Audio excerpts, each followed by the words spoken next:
What's up, weirdos? Welcome back to Universe of Weirdos. I am Jay Kraft, the great American smoker. What's up, everybody? Talking with a stoma in my throat, here to introduce another episode of Universe of Weirdos. And what are we talking about today? Well, just that. The dangers of smoking, man. You don't want to be one of those weird stoma throat weirdos, do you? You don't want to be somebody Having a dog with a voice box, so we all gotta quit smoking. And that's what we're here to talk about. I'm doing a little series, right? I want to do some smoking ads, and I want to do some anti-smoking ads. And it seems to make the most sense to go smoking ads first, then anti-smoking ads, just like society did. But you know what? I am not one to go with what society ever asks for, so I'm doing the anti-smoking ads first.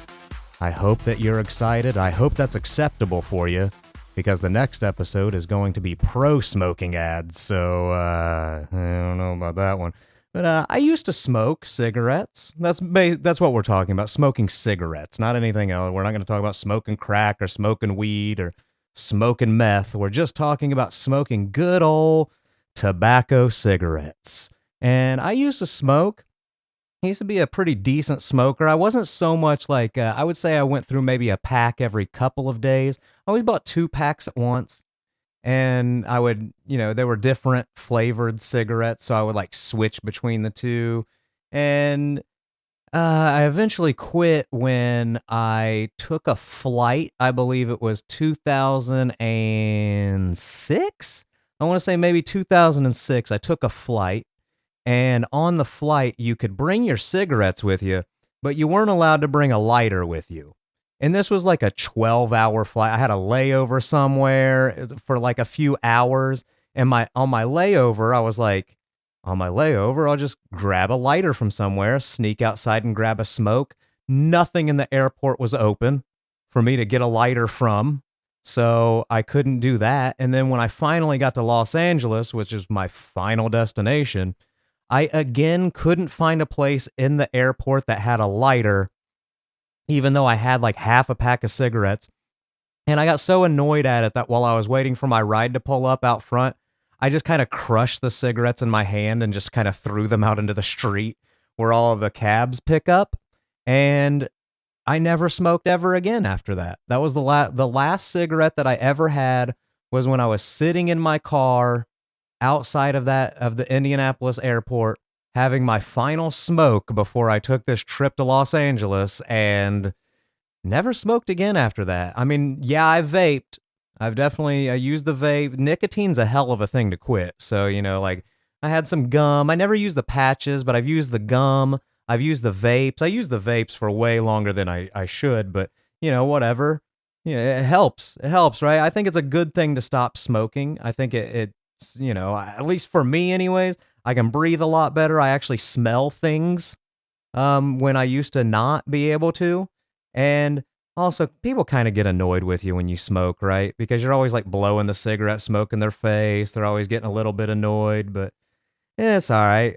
So here we're going to go through a series of anti-smoking ads from, again, all over the world and through all periods of time, because here at Universe of Weirdos, we are the only podcast to exist outside of your traditional space-time continuum, and we like to travel the world, travel the universe, and travel through time. So we got all kinds of them from everywhere, and we're going to start with this one, which is, I believe it's from Australia, and it's a little bit more, I would say, realistic of an anti-smoking ad. Like, a lot of them are really sensationalized. A lot of them try to scare you, show you rotted lungs and death and just bad cancer patients, and just exposes you to all these different horrors of smoking. And that's how they usually try. But this guy actually, I found this one to be one of the more practical anti-smoking ads that I've ever heard. So let's check it out. First time I quit, had no idea what I was getting myself into. I lasted 3 days and some bright spark gave me a beer. Well, the second time was better. I lasted 6 weeks until my girlfriend decided I was too cranky and gave me a cigarette. The last time I quit, I just put out my cigarette and never lit another. Hey, like me. It wasn't that simple, but that was 3 years ago. You see, every time you quit, you get a little better at it. So remember, never give up giving up. Okay, see, so there you go. That one's a little bit more practical of advice. Like, hey, it takes a lot to quit smoking. The first time, you're probably gonna pick it right back up. The next time, once you have a couple of beers and you're drinking somewhere, somebody's gonna hand you a cigarette, and you're gonna go, "Sounds delicious," and they usually are. By God, they usually are. But yeah, I mean, I think I tried to quit smoking a few times, but it was that not having one for a good 12 hours or so that just pissed me off. And I was like, well, I'm not going to be able to have one till basically the morning anyways, so fuck it. I might as well just stop now. I've been wanting to quit anyways, and then I did. So there you go. Here's another one from America. This one's kind of what I was giving you right there towards the beginning. Tips from a former smoker. Hole in your neck. Don't face the shower head. Keep your stomach covered when you're outside. Be very careful shaving. Get used to eating only soft foods. Clean out your speech valve twice a day. Ew.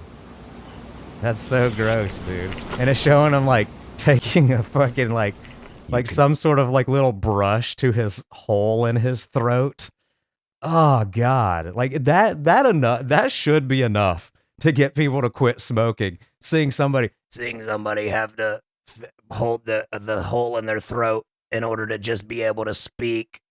Hey, and then they have to clean it out. They have to, imagine the funk that collects in your throat hole. Oh my God. I wonder if he ever smells that brush. I bet it's fucking disgusting. Oh boy. So here's another one. This is from the National Health Service, I believe in England. So here we go. Come on, Dad. So boring, you know. It's just having When a you smoke. toxins attack your insides, causing your body to rot. It's like showing his body rotting. as Every he's rolling up a cigarette rots you from the inside out. And then he's like spitting out a piece of meat from his mouth. Gross. Search Hey. Smoke Free for free quitting support. Okay. All right. Every cigarette rots you from the inside out. All right. Well, I don't want to be rotted from the inside out, so I guess maybe I'll stop smoking. Here's another one from the UK. This one's 1985, and this one's it looks like it's a vision of the future and what the first natural-born smoker you can expect them to look like. So let's see what's going on here. It's like some sort of weird, like, it looks kind of like a Blade Runner set almost. It's like a very, very sci-fi looking background, very futuristic look, tries to look like some sort of Ridley Scott type of film or something. So here we go. This one's the Natural Born Smoker from 1985.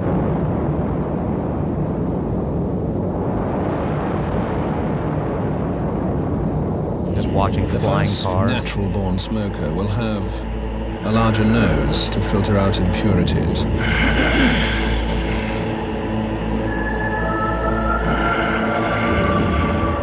Self-cleaning lungs, Convenient. a highly developed index and middle finger, Ladies will love that. smaller ears because they don't listen, Well, we listen to you, bitch. extra eyelids to protect the eye from irritating smoke, Hey, that would help swimming as well. and of course, an inbuilt resistance to heart disease, lung cancer, and thrombosis. Well, get on it, man. Unfortunately, the first natural-born smoker hasn't yet been born. Well, let's work on it, dude. Come on. That was weird. The first natural-born smoker is going to be healthy and have a nice immunity to smoking, be immune to heart disease. That sounds pretty good if you're a natural-born smoker, because then you could smoke and eat the fuck out of red meat and soda. You could just snort salt if you wanted to. If you were immune to heart disease, that would be amazing. I would love to be immune to heart disease. So here we got a couple of American Heart Association ads, and I'm going to bail on it. This one's like a compilation, like 3 of them.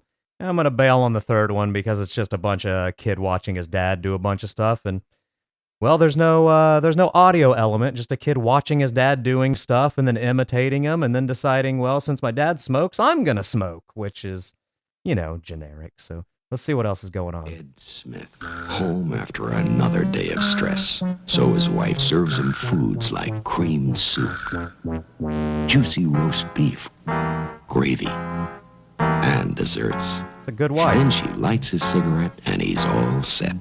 Set with a lifestyle that could lead to a heart attack. Ask your heart association how to reduce your risk of heart attack. It's one of the services you support when you give to the Heart Fund. Oh, okay. I'll be sure to do that. This is a smoking machine. It is used to test the nicotine and tar content of various brands of cigarettes. It's a bunch of cigarettes hooked up to a computer. This is a smoking machine, too, although he probably doesn't realize it. His lungs are also collecting tars and nicotine. One thing about this machine, it will never get heart disease or cancer from smoking. Challenge accepted. Can this machine make the same claim? For information, ask your heart association. I certainly will. So there you go. The smoking machine. This man is also a smoking machine. But can he say he'll never get cancer? He can. I don't know that he would be telling you the truth, but he could certainly. Anybody can claim I'm never going to get cancer. It's just they might turn out to be a liar in the long run, So here's another one.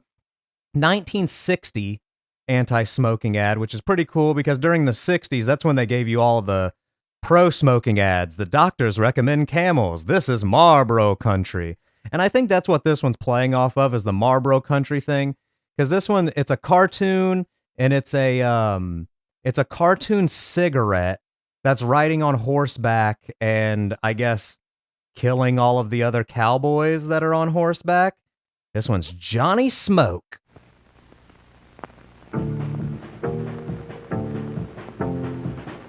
Out of the land of the tobacco plant come a tall, hard-riding, long, lean bloke, feared by his friends and enemies alike, called by the name of Johnny Smoke. Johnny Smoke.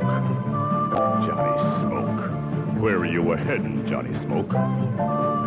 That's one menacing-looking cigarette. Empty tonight. How many men will lie still beneath the sky? How many tears will be shed because of you? How many more will die? Out of the land of the tobacco plant come a tall, fast-drawing, long, lean bloke, feared by his friends and enemies alike, feared by all who come to know the name of Johnny Smoke. Oh, Johnny Smoke, dude. Don't give me heart disease, please. I'm scared of Johnny Smoke. He had like a nice little villain mask on and a cowboy hat. Well, it was a cigarette, a cartoon cigarette that was riding on top of a horse and just killing all of the other people around it. So that's interesting. Now here's another ad. They like to do these fake commercials every now and then, where it was like, this is what we're advertising, even though it was actually just an anti-smoking ad. So this is an advertisement for the essence of preening, I guess, a thing called Slab or Stub. It's called Stub. It's for a cologne called Stub, for if you want to smell cool without actually smoking. So here it is.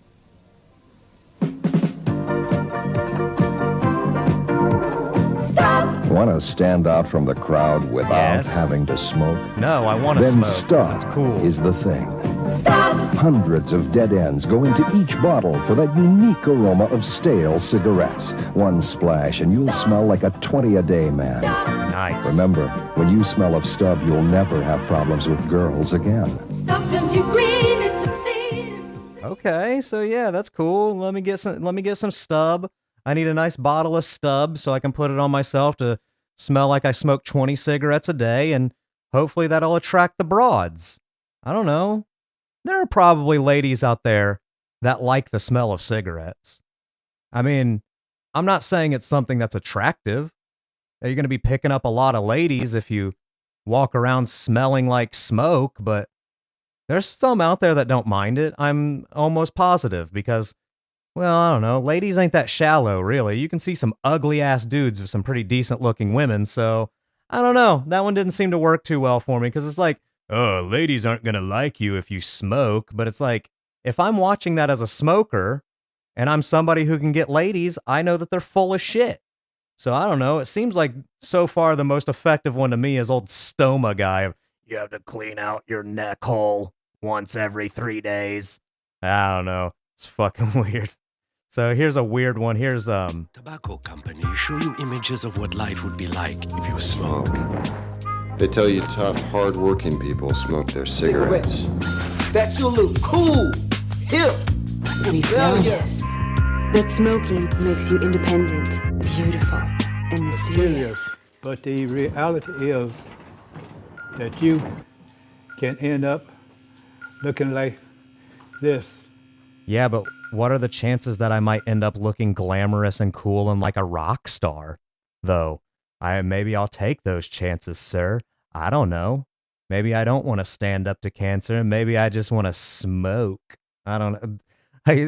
Cigarettes will tell you that you're going to look cool and glamorous. And it's like, so then why did you make it look cool and glamorous before you cut to a guy going, and then you might end up like me? It's like, right, but I might also end up like that cool DJ that was looking really awesome and hitting the decks with a cigarette in his mouth. So I don't know. Maybe I could take those chances. Who knows? So here's another one. This is an overly sensationalized one as well. They got a parade float, filled it with a bunch of cancer patients, the worst case cancer patients, you know, the people that have to talk with the voice box. Those people are on there. People that are missing jaws from smoking, you know, the worst of the worst. People on breathing machines and all this stuff. And then they put them on a parade float and sent them through a parade to, I don't know, I guess maybe entertain the masses or something. But every crowd reaction that they cut to in this commercial shows everybody super disgusted and disturbed, which I'm pretty sure was what they were trying to do. But during a parade, man, come on, why are you trying to harsh everybody's good time? But, you know, here it is, the unsweetened truth. This is an anti-flavored cigarette ad, which flavored cigarettes were my shit, man. I would always buy a pack of regular cigarettes, and then I'd buy some flavored cigarettes, too. Like, there was this Camel, had like this orange kind that I fucking loved. But anyways, here we go. Unsweetened truth, the parade float full of cancer patients. Chocolate, vanilla, cinnamon, apple, honey, and berry blend, strawberry, wildberry, tangerine, mango, raspberry, wintergreen. That's how you make cancer sweet. Why do they make tobacco taste sweet? Oh, why do they make tobacco taste sweet? Well, it's because it's delicious when you make tobacco taste sweet. Like those orange Camels I was telling you about. It's nice. You have one of those like right when you wake up in the morning or after a nice breakfast or dessert. Like it's a, you know, it's a good treat for yourself if you're a smoker. But, you know, again, I don't condone smoking. I sound like I do, but I'm just saying, you know, there's a reason why people like to smoke, and it's because it can be relaxing. Even though when you really break it down, like, it doesn't seem like any of us should even be willing to try smoking. Because isn't that just weird? We're burning something and then breathing in the smoke, like the byproduct of burning something. Just for what reason? Who invented smoking? Who was the first person to say, I'm going to light this on fire and then breathe in the smoke? And what was the first thing that they smoked? That's what I want to know. You know, somebody's gone out there and had to have smoked everything at some point. Just to experiment. Like, if I smoked this, will it get me high? If I smoked this, will it relax me? Somebody smoked every type of plant that has ever existed. They probably died at an early age, but you know somebody out there experimented with smoking everything they possibly could. So, here's another one that is it's a Britney Spears parody, I'm pretty sure. It sounds like Oops, I Did It Again. And it's, you know, chicks singing about why is my boyfriend running away. It's a girl group called Stinks, STINX, and the song is Why Do You Keep Running, Boy? Watch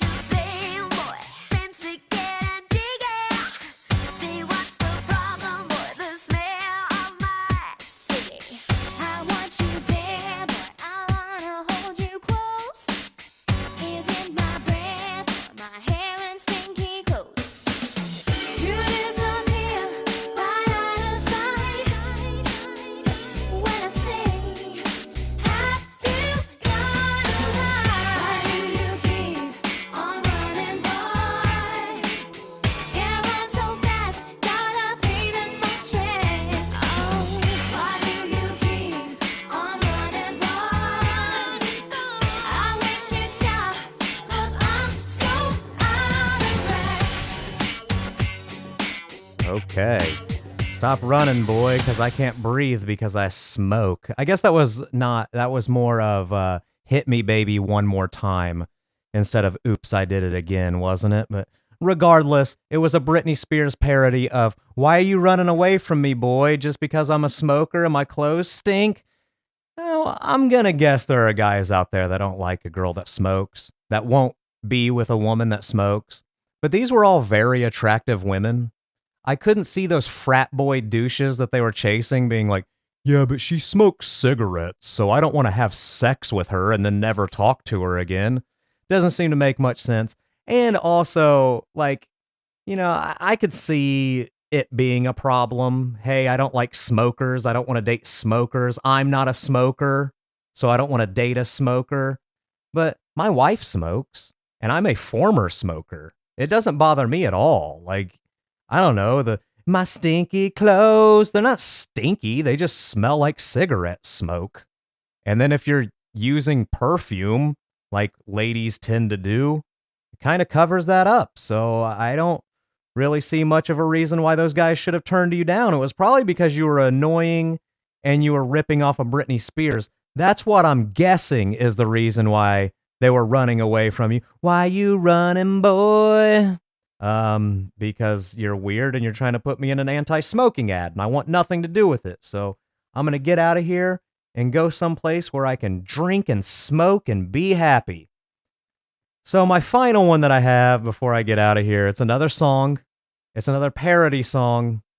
And it's so cringy. Like, I don't know what year it's from, but it's really cringy. And you're going to know what it's a parody of if you have any sort of pop cultural awareness. You're gonna understand that this is a parody, what it's a parody of, and you're also gonna cringe as deeply as I did when you hear it.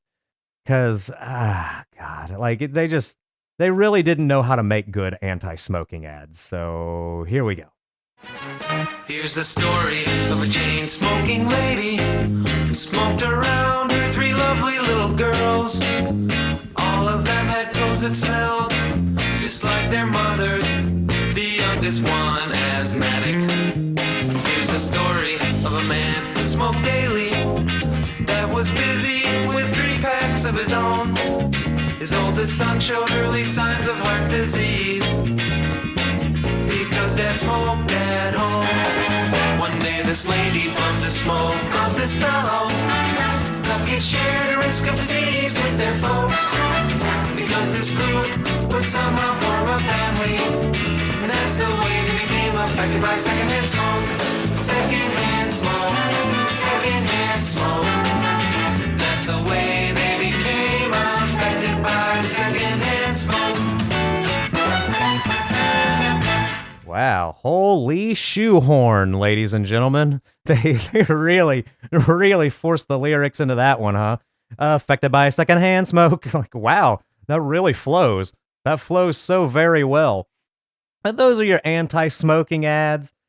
As I've said, like, some of them don't seem very effective, I guess, as far as being a anti-smoking ad. Because, like, a fun song, you're going to stop smoking because of a secondhand smoke. The secondhand smoke. This has early signs of heart disease. Like, you're not going to stop smoking because of shit like that. But what you will stop smoking at is, I used to be a 5-pack-a-day smoker. Now I don't have a jaw. Watch me clean my throat hole. That'll work for me. And also, I don't know, I felt like the older that I got, the more I was like, I'm kind of done with smoking. I don't know, I got over it, I guess. I just felt like I don't need to smoke anymore. I don't know, maybe it was just it was hard to stop smoking, but it wasn't hard for me to make the decision to stop smoking, if that makes any sense. Like, it was really hard to deal with, I really want a cigarette, but I'm not going to allow myself to have one, even though I know I can just walk right around the corner and buy a pack. But the decision to give it up to me was pretty easy. It was like, oh, fuck this. This is affecting my health anyways, so fuck it. I just fucking stopped doing it. But yeah, that's going to be it for me, guys. I don't have anything else to talk about. That is all for your anti-smoking special here from the Universe of Weirdos. I have been Jay Kraft, the Great American Smoker, the Great Stoma King, Jay Kraft. Find me on my socials, jkraft247, Instagram, Universe of Weirdos. I am also universeofweirdos@gmail.com if you want to send me an email for a feedback and questions. Maybe you can talk to me about smoking. You have any questions about me smoking? Shoot one over to universeofweirdos@gmail.com. And don't forget to like, share, rate, review. Give us a nice, positive words of encouragement to all of your listening friends. All your friends that like podcasts, share it with them. Tell them I know of a good one you should be listening to. It's this weird, wacky son of a bitch that travels through time and space to make fun of everything from everywhere. And that's me, baby, Jay Kraft, your last chance to evacuate planet Earth before it is recycled. So I will see you next time. Try not to have a cigarette, but if you do, give it up, because it's melting you from the inside. And I will see you next time, blasting off silk.